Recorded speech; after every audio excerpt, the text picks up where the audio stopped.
Hi friends, welcome back. तो आज का वीडियो है सीधी बात with Subramanian Swamy. And yes friends, आप लोग बहुत टाइम से रिक्वेस्ट कर रहे थे। अब मेरे को इतनी कंफ्यूजन हो जाती है कि मैंने ये किया है कि नहीं किया, क्योंकि हमने सुब्रमण्यम स्वामी के मेरे ख्याल से 1 या 2 वीडियोस किए हैं और काफी इंफॉर्मेशन मिली इनके बारे में वीडियो देख के और आप लोगों से। तो यस फ्रेंड्स, वीडियो देखने से पहले अगर आप इस चैनल पर नए हो और आपने अभी तक सब्सक्राइब नहीं किया है तो जल्दी से सब्सक्राइब के बटन को क्लिक कर लो, बेल आइकन को हिट कर लो, ताकि आपको हमारे ऐसे मजेदार वीडियोस जो हम आगे फ्यूचर में अपलोड करेंगे उनके नोटिफिकेशंस आपको मिलते रहें। और वीडियो देखने के बाद अगर आपको ये वो पसंद आए तो कर देना लाइक इस वीडियो को और शेयर करना ये वीडियो अपने फ्रेंड्स और फैमिली के साथ। तो चलो फ्रेंड्स, देखते हैं आज का ये वीडियो।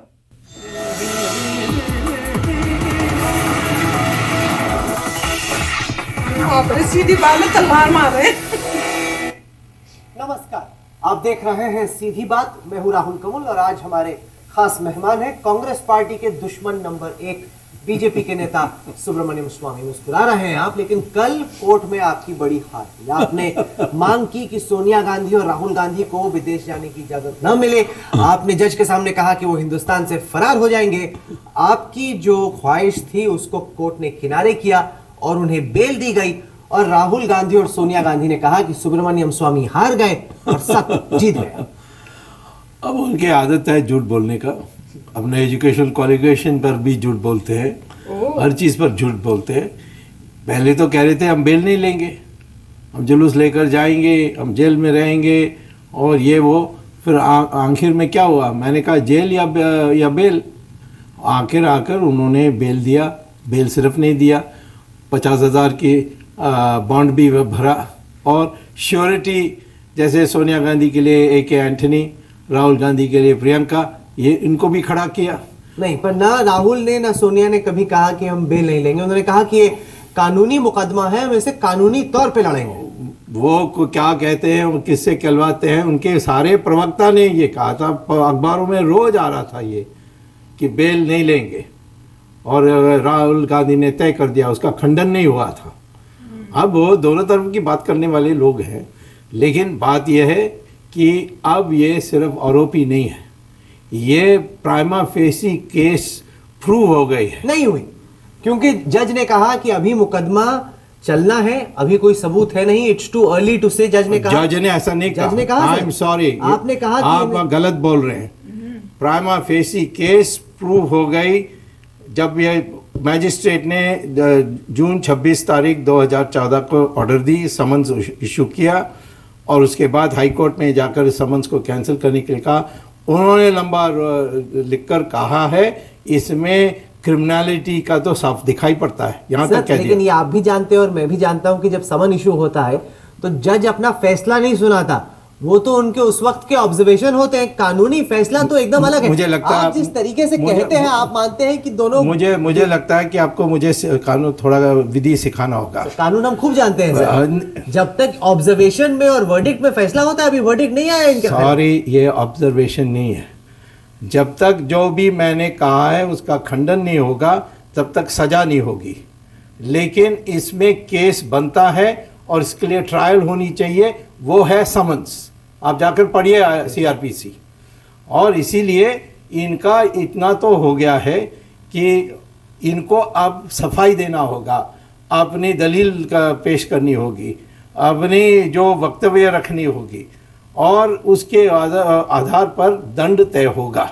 नहीं, दंड तय होगा वो तो तब अगर वो गुनहगार पाए गए। गांधी परिवार तो कांग्रेस पार्टी का कहना है कि यहाँ पर उन्होंने कोई भी पैसा नहीं कमाया। उन्होंने कहा कि भ्रष्टाचार तब होता वो अलग बात अगर है, उन्होंने मुनाफा कमाया होता। वो अलग बात है। वो तो अहम सवाल है, अगर उन्होंने मुनाफा कमाया होता तब वो गुनहगार होते। देखो, उन्होंने तो एक चैरिटेबल ट्रस्ट में नेशनल हेराल्ड के एसेट्स को पहले कोर्ट ने सारी चीज़ों को 15 महीने मैजिस्ट्रेट लेवल पर छानबीन करके सारी डॉक्यूमेंट्स को सिद्ध करके उन्होंने कहा कि केस चलना चाहिए सर। ये थोड़ी कहा कि गुनहगार है दोनों। मैंने कहा कि गुनहगार, दोनों के बीच में एक रास्ता है कि ये गुनहगार हो सकते हैं और इसके लिए उनको खंडन पेश करने के लिए ट्रायल रखनी है और उस ट्रायल में मुझे भी और भी नए आधार लेने के लिए होगा। अब आप आइए, कुछ कमाया नहीं, ये है। ये तो कहाँ मेरा आरोप है कि इन्होंने कमाया है? मैंने कहा ये क्रिमिनल तरीके से इन्होंने 420 करके, चीटिंग करके एक संपत्ति को हड़प कर लिया है। मेरा सवाल यह है कि क्या आप प्रधानमंत्री नरेंद्र मोदी की शह पर सोनिया गांधी, राहुल गांधी को परेशान करने की कोशिश कर? कल तक आप बोल रहे थे मेरा कोई बीजेपी में लेना देना नहीं है, कोई कुछ नहीं हूँ, कहीं नहीं हूँ, मुझे मानते नहीं है, मैं वैसे ही लटका हूँ। आज कहते हो मैं नरेंद्र मोदी के सहयोगी हूँ, उसका मुखौटा हूँ, उसके कहने पर कर रहा हूँ। ये पहले तो मन बनाइए। नरेंद्र मोदी से आपकी लगातार बातचीत तो चल ही रही होगी इस बारे में? नहीं, मैंने कभी नेशनल हेल्थ पर बात नहीं की। सच बताइए। तो मैं झूठ बोलने वाला नहीं हूँ, आप अखबार वाले झूठ बोलते हैं, मैं कभी झूठ नहीं बोलता। गुड। तो आप कह रहे हैं कि एक भी दफा ना अमित शाह से, ना अरुण जेटली से, जी। ना नरेंद्र मोदी से बात नहीं की। सोनिया गांधी के खिलाफ कैसे केस चलना है आपकी चर्चा मैं नहीं की। कांग्रेस- अरुण जेटली से मैं बात ही नहीं कर सकता। 36 का आंकड़ा है। बिल्कुल, उससे तो सवाल ही नहीं है। क्यों, क्या परेशानी है आपको? परेशानी का सवाल नहीं है, मैं नहीं करूंगा बात। क्यों? किस बात पर मैं बात करूंगा उनसे? आपकी पार्टी के वित्त मंत्री- पार्टी के है तो मैं चिट्ठी लिख दूंगा, और जब कोई कंप्लेंट करनी है तो वो तो मैं चिट्ठी लिख दूंगा कि इनकम टैक्स ये काम नहीं कर रही है, इसको करना चाहिए, ऐसा मैं कर सकता हूं। परंतु अमित शाह से अनेक विषयों पर बात हुई है, परंतु नेशनल हेराल्ड पर बात नहीं हुई। बीजेपी के सदस्यों से आपकी लगातार बातचीत चल रही है? देखो, मैं 1970 से जनसंघ से आया हूँ, इनके सारे लोगों को बहुत सालों से जानता हूँ। जब मैं मिलूंगा जरूर वो पूछेंगे अखबार में देखा कैसा चल रहा है, ये कोई बात नहीं होती है। संघ तो से भी बातचीत कर रहे हैं? संघ से क्या बात करूंगा? इससे आरएसएस के नेताओं से बातचीत चल रही है? बात तो चलती है पर इस पर नहीं चल रही है। इस पर नहीं चल रही। हाँ, मैं हिंदुत्व पर जरूर बात करता हूँ। कांग्रेस का सबसे बड़ा आरोप है कि आप बीजेपी के कहने पर ये कर रहे हैं। देखो, कांग्रेस ये पॉलिटिकल केस है। और तो क्या है, इससे सुप्रीम कोर्ट ने क्या कहा है? पॉलिटिकल हो, नफरत हो, कुछ भी हो, तथ्य ठीक है तो वही देखना है कोर्ट को। तुम्हें तो इनका कानूनी कहना नहीं है पता कि है। मेरी बात तुम्हें सुनिए। कानूनी नहीं इनका पता है। कहना है कि नेशनल हेराल्ड घोटाले में चल रही थी कंपनी, कांग्रेस पार्टी ने उसकी मदद करने के लिए लोन दी। मैं ये देखे, इस पर आप पूछे मुझे कि क्या अपराध है, मैं बता सकता हूँ। मैं पूछ रहा हूं। कांग्रेस कहती है ऐसी, कांग्रेस कहती है, मैं तो उसमें नहीं जाने वाला हूँ, क्योंकि कोर्ट में उनको फटकार मिली है। अभी तक तो फटकार ही मिली है। कल तो 9 मिनट में केस खत्म हो अरे गया सर। अरे वाह वाह, 9 केस मिनट में बेल मिल गई अरे उनको। आपने तो अरे, ऐसा किया कि जेल अरे, जाएंगे अरे, राहुल अरे, गांधी, सोनिया अरे गांधी। आप तो दोनों को 9 मिनट आप में। उनके वकील बन सकते हैं, मैं तो परंतु मेरा काम है सवाल पूछना। अरे सवाल पूछे तो सीधा मैं पूछे पूछ ही तो रहा हूं कि आपसे। क्या हुआ कल। मैंने कहा, ये आकर कहा कि हम बेल नहीं लेंगे। आपने कहा कि भाग जाएंगे, जज ने कहा कि नहीं, ये बड़ी इज्जत है इनकी समाज में। सुनिए, डोंट चेंज द सब्जेक्ट। पहले उन्होंने कहा बेल नहीं लेंगे, फिर आकर बेल मांगी। मैंने विरोध नहीं किया बेल का। मैंने इतना ही कहा, जब उन्होंने, जज ने पूछा ये भाग सकते हैं, तो उन्होंने कहा कि ये वो हीनियस क्राइम जैसे नहीं है जिसमें हम इसके बारे अभी सोच सकते हैं। ये समाज में पद में रहे हैं, तो इसीलिए हम अपेक्षा नहीं करते करेंगे। पर राहुल गांधी आजकल हम देख रहे हैं काफी अग्रेसिव हो गए हैं। तो क्या है? पहले आप उन्हें बुद्धू कहा करते थे, वो आजकल अभी भी मैं कहता हूँ एकदम बुद्धू है। aggressive हो गया है। अरे बुद्धू बीजेपी अग्रेसिव ही सरकार होता को है। बुद्धू तो अग्रेसिव ही होता है। बैकफुट पे ले लिया है सर। अरे आप तो ये फिर आप अपने राय दे रहे हैं क्या? मैं तो सवाल पूछ रहा हूं। सवाल पूछ रहे हैं। वो बुद्धू है, और बुद्धू ही अग्रेसिव होता है राजनीति नहीं, में। पर आप मानेंगे जब से छुट्टी से आए हैं एक राहुल गांधी का नया चेहरा देखने को वो तो मिला। आपके दृष्टिकोण में हो सकता है। आपके दृष्टिकोण में क्या है? मैंने देखा ये बुद्धू है, इसका कोई भविष्य नहीं है। नहीं, लेकिन आप देखिए हाल में जितने अब elections हुए, हाल में आप देखिए बिहार का चुनाव हुआ, बिहार जाए तो पिच लगू हुआ, यानी पूंछ पकड़ के गए हैं। सब पूछ पकड़ के गए हो या नहीं, जीत तो वो निकले। जीत तो क्या, पूंछ पकड़ के आए हैं, अकेला खड़े होकर दिखाए। तो जीते वो, हारे आप। अरे जीते हारे हैं। कि नहीं आप? हाँ, बड़ी बुरी तरह से हारे आप बात करिए। जी। हम बुरी तरह से हारे, ये तो आपकी कल्पना है। नहीं हकीकत है। नहीं, मैं पहले जहां तक जितने सीट जीते हैं उनसे तो ज्यादा सीट जीते हैं, 2 गुना ज्यादा जीते हैं, वोट भी 2 गुना ज्यादा मिले। तो ये कौन सी तुलना कर रहे हैं आप? हमारी मेजॉरिटी सरकार नहीं बनी तो हम जानते हैं, उस पर तो विश्लेषण करेंगे क्या कि आगे हुआ आपके हिसाब से करवा? वो जो लोकसभा इलेक्शन में हिंदुत्व के लिए हमने महत्व दिया, उस कारण से लोग जाति के ऊपर उठकर वोट दिया। इस बार हमने उसको नहीं मुद्दा बनाया, हमने सिर्फ गवर्नेंस की बात की। सिर्फ अकेला कि पाकिस्तान में पटाखे फूटेंगे, आपने तमाम दाएं-बाएं की बातें वो की। हिंदुत्व नहीं है भाई। सर, हिंदुत्व दूसरा है। क्या है? हिंदुत्व है राम मंदिर बनाने का। अब तक मोदी सरकार ने कौन सा राम मंदिर बना दिया? तो यही तो मैं कह रहा हूँ, आप तो सुनते नहीं हैं। आपको तो सवाल पूछना की आदत हो गई है बस। मैं यही कह रहा हूँ, राम मंदिर के लिए कुछ टाइम टेबल देना होगा। नहीं करना बड़ी नाकामी मानते हैं मोदी मेरे सरकार? को मैं कहता हूँ बड़ी भूल मानता हूँ। भूल है ये? हाँ, वो कहते हैं कि अभी डेवलपमेंट पे, ग्रोथ पे, इकोनॉमी पे फोकस ये गलत है। 3 बातों पर हम जीते। नंबर 1 गवर्नेंस, जिसमें प्रतिमा बनी नरेंद्र मोदी की। दूसरा हिंदुत्व, जिस कारण से लोग जाति से ऊपर उठकर वोट दी। तीसरा एंटी करप्शन।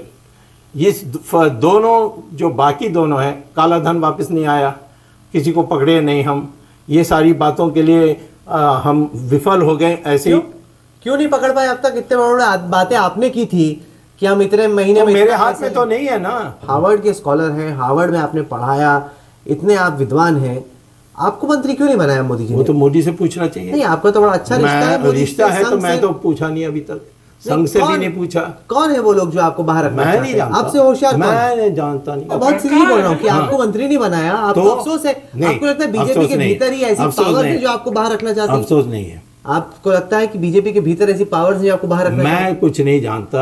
मुझे जब मंत्री बनना है वो ऑटोमेटिकली होगी। है? आपको लगता है कि मोदी सरकार के रहते अगर जनवरी में रिशफल होता है तो आपका मौका देखो, लगेगा? मैंने पहले ही कह दिया है कि मेरा जो सिद्धांत है वो है कि जो प्रारब्ध के अनुसार जो मिलेगी मिलेगी। और जब मैं हार्वर्ड में प्रोफेसर बना, पीएचडी लिया, दुनिया भर में नाम कमाया है, आज भी देश में सब जगह में मेरी पहचान है, ये सब तो प्रारब्ध के कारण है। मैं इसमें कोई हमारे अहंकार नहीं है। मैं मंत्री बनूंगा नहीं बनूंगा, नहीं, आप बनना चाहेंगे कि नहीं मंत्री? नहीं, मेरा कोई ऐसा आशा नहीं है। मैं 5 बार पार्लियामेंट में मेंबर रह गया हूँ, 2 बार मिनिस्टर रह गया हूँ। वो सब प्रारब्ध के कारण हुआ। आज भी प्रारब्ध बीजेपी की सरकार है, यानी आपकी सरकार है, और आप कहते हैं कि नाबालिग रेपिस्ट अगर छूटे तो समाज को वो खतरा है। क्रिमिनल प्रोसीजर सीआरपीसी के तहत कई ऐसी धाराएं हैं जिनका इस्तेमाल किया जा सकता है उस रेपिस्ट को जेल के भीतर रखने के लिए। लेकिन जब मेनका गांधी से यह सवाल पूछा जाता है तो वो कहती हैं कि डॉक्टर स्वामी जो कह रहे हैं उनकी बात में दम नहीं है, इस रेपिस्ट के खिलाफ सरकार के पास कोई सबूत नहीं। आपको माने या मेनका गांधी को? मैं ये कह सकता हूँ कि कोर्ट में क्या कहा और कोर्ट ने क्या रिकॉर्ड किया, ये मैं जानता हूँ। नहीं, आपकी कोशिश थी कि नाबालिग पहले ना सुनिए, छूटे। ये मैं नहीं जानता हूँ कौन से शब्द उपयोग किया है, क्योंकि मैं उनको बहुत अच्छी तरह जानता हूँ। वो ऐसा कुछ हो तो मुझे फोन करके बता देते। आप उसको छोड़िए, आप मूल बात पर मेरी बात सुनिए। उन्होंने कहा कि इंटेलिजेंस ब्यूरो की अगर रिपोर्ट ये कहती है कि नाबालिग जुवेनाइल होम में रहते हुए रेडिकलाइज हो गया, कट्टरपंथी उस तक पहुंच गए, उन्होंने कहा कि सबसे बड़ा सवाल तो यही उठता है कि आखिरकार आतंकवादी नाबालिग तक पहुंच कैसे पाए? यह खुद भारतीय सिस्टम के खिलाफ बड़ा सवाल खड़ा कर देता है। मैं कहता हूं कि जो ये कानून है, मैंने जो पिटिशन डाला है उसमें मैंने नहीं कहा कि इसको रोको। मैंने कहा जो कानून है उसमें एक खाई है, उसको कोर्ट को भरना चाहिए उस खाई को। वो है कि यदि वो सुधरेगा नहीं तो क्या करना है। और ये सुधरा नहीं, ये इंटेलिजेंस ब्यूरो का रिपोर्ट है जिसको सील्ड एनवेलप में गवर्नमेंट ने कोर्ट को दिया। आपने देखी वो रिपोर्ट? मैंने नहीं देखी। आपको कैसे मालूम इस रिपोर्ट के अंदर मुझे क्या है? मेरे विश्वसनीय मित्र बहुत हैं जिन्होंने रिपोर्ट देखा है, उन्होंने बताया। मुझे विश्वास है कि उन्होंने सही बताया। मुझे उनका है कि ये रेडिकलाइज हुआ है, ये मैंने बताया।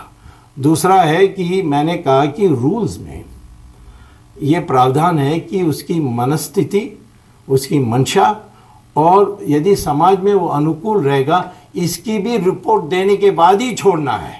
और यदि ये 3 साल में वो तय नहीं कर पाएंगे तो 2 साल और लगा सकते हैं। तो इसीलिए ये जुवेनाइल जस्टिस बोर्ड से निकलकर इस मैनेजमेंट कमेटी जो रूल में प्रावधान है उनके हवाला इनको सौंप दे देना चाहिए और वो तय करेंगे इसको कब बाहर छोड़ना है। मुझे ये बताइए डॉक्टर स्वामी, आप आए दिन मुकदमे करते रहते हैं, ये मुकदमे करने का आइडिया कहाँ से आता है? कई कांग्रेसी कहते हैं कि डॉक्टर सुब्रमण्यम स्वामी पब्लिसिटी के भूखे हैं, कि जहां उन्हें लग जाए कि कैमरा उनके पास तो कांग्रेस वाले कहते तो कैमरे वाले आ जाए उनके कांग्रेस पीछे। वाले कहते, मैं पूछ रहा हूं आपसे। नहीं, मैं क्या कहता हूं कि कांग्रेस वाले कहते तो आप विश्वास कर मैं लेते। सवाल पूछ रहा हूं आपसे। मैं सवाल कहता हूं, कांग्रेस वाले की दिवालापन निकली है, वो भयभीत है कि मैं उनका पोल खोल रहा हूं, उनके सारे करप्शन बाहर निकाल रहा हूं। तो क्या कह सकते हैं मेरे खिलाफ? वो यही कह सकते हैं, वो पब्लिसिटी चाहता है, उसकी दुश्मनी है, यही कह सकते हैं। जिसकी आपसे जब दोस्ती हुई आप उसी के खिलाफ हो गए। झूठ बोल रहे हैं। नरसिम्हा राव से दोस्ती रही, अंतर नहीं छोड़ा। चंद्रशेखर के साथ दोस्ती थी, जयललिता, वाजपेयी जी। आप देखिए, आपने कहा जिस देश, अब आप बदल गए। वाजपेयी जी और जयललिता को धोखा दिया मानते हैं। नहीं। मैंने मोरारजी से दोस्ती की, कोई दुश्मनी नहीं हुई। चंद्रशेखर से दोस्ती की, कोई दुश्मनी नहीं हुई। नरसिम्हा राव से दोस्ती की, राजीव गांधी से दोस्ती की, कोई दुश्मनी नहीं हुई। क्या बात करते हैं आप? खुद से आपकी दुश्मनी हुई, खुद से आपने ये करो, ये कहो। अच्छा, ये बताएं। मैं जयललिता से दोस्ती जरूर हुई, बाद में देखा उसने भ्रष्टाचार किया तो मैंने भ्रष्टाचार आखिरकार आप मुझे ये बताएं कि अब जब राहुल और सोनिया गांधी को बेल मिल चुकी है, वो काफी कल बेल कोई इनाम नहीं है। बेल माने तो आप आरोपी हैं और आपके प्राइमा फेसी हो गई है, अब आपको ट्रायल के लिए खड़ा होना है। तो सुनिए, हाँ, तो बेल को ये कोई भारत रत्न मत समझिए। कांग्रेस को लग रहा है कि सुब्रमण्यम स्वामी हार गए। दिया। चलिए डॉक्टर सुब्रमण्यम स्वामी, आप जुड़े हमारे साथ, आपने अपनी बात रखी, इसके लिए आपको बहुत बहुत धन्यवाद। तो ये थी सुब्रमण्यम स्वामी से आज की सीधी बात। तो फ्रेंड्स, मतलब मुझे तो ये जो पूछ रहा था ना क्वेश्चंस, इतना इस टाइप से पूछा था, मैं तो ये सोच रही थी कि मुझसे इस तरह से कोई क्वेश्चंस पूछे मैं तो उठ के ही चली जाऊंगी। मेरे को ढंग ऑफ द वे, वो जैसे बोलते हैं ना कि रूड वे से लग रहा था पूछा जा रहा है, और बहुत डिसरिस्पेक्टफुल वे से, जैसे आप एलिगेशंस लगाने के लिए बैठे हुए उनके लिए, आप उनके ऊपर कर रहे हो कि आप गलत हो, आप ही हो। जब इंटरव्यू होती है तो आप बड़े रिस्पेक्टफुली पूछते हो और उनको बोलते हो कि आप आंसर दो, अपने थॉट्स बताओ। और कई बारी तो वो पूरा सेंटेंस भी बेचारे बोल नहीं पा रहे, ये बीच में कट कर देता था। तो मुझे तो अच्छा नहीं लग रहा था जिस तरह से, ये तो पूरा ऐसे लग रहा था जैसे गलत साबित करने के लिए बैठे हुए हैं जी। तो पर मेरे को ये है कि सुब्रमण्यम स्वामी ने अपने पूरी चीजें बताई हैं, और काफी बीच बीच में वो इरिटेट भी हो रहे थे इस क्वेश्चन, और डेफिनेटली मैं होती तो मैं भी इरिटेट हो जाती। मैं तो देख के इरिटेट हो रही थी, यार तुम पूछ कैसे रहे हो, ये तो तरीका ही गलत है। अगर आप कंपेयर करो इनको रजत शर्मा जी से, तो वो कितना अच्छी वे से पूछते हैं। ये तो भैया कमाल ही होगी इस टाइप से। पता नहीं, मैं होती तो मैं जाती ही नहीं इंटरव्यू देने।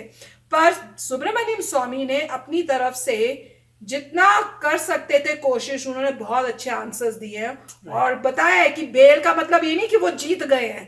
बेल का मतलब है कि they are being considered as accused, कि तुमने गलत किया है, अब तुम्हारे ऊपर केस होगा, तुम फ्री नहीं हो, तुम ये नहीं माना गया कि तुमने वो गलत काम नहीं किया, तो अब तुम पे केस होगा, उस पे बाद डिसाइड होगा कि तुमको पनिशमेंट मिलनी है नहीं मिलनी है, तुमने जो किया है वो जो तुम पे एक्यूज करा जा रहा है जो चीज पे, वो है कि नहीं है। पर तुम इस अभी तुमको ये हम निकाल नहीं रहे बोल के कि नहीं नहीं तुमने ये नहीं किया, तो ये तो ऐसे ही बोल रहे हैं आप तुम्हारे बारे में। तो यही देख रहे हैं कि पॉलिटिक्स में कैसे घूम फिर आके बताते हैं कि किसी को किसी तरह से बेवकूफ बना, जैसे आम जनता को बेवकूफ बनाने की कोशिश कर रहे हैं।